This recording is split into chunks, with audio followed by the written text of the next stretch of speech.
নমস্কার। কবি কাশীনাথ সাহার লেখা পরাণ দোলে। কি নাম ছেলের? পরাণ দোলে। কোথায় বাড়ি?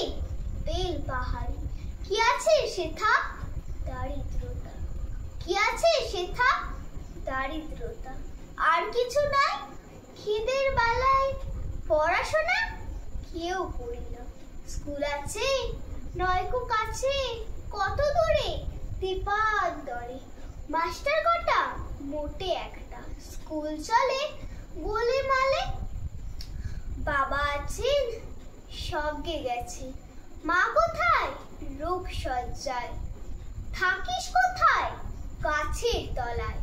সংসার চলে ভিক্ষা পেলে। পুজো পার্বণ সব শালবন। হিন্দু না বৌদ্ধ?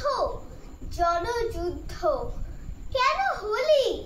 কি করে বলি? পুলিশ আসেন মাসে মাসে। এসে কি করে? মারে ধরে, তারপরে জেলেও পুরে। কি পাস জেলে? খাওয়ার বেলে। এখানে কি খাস? শুধুই উপাস। ভাতের গন্ধ 6 মাস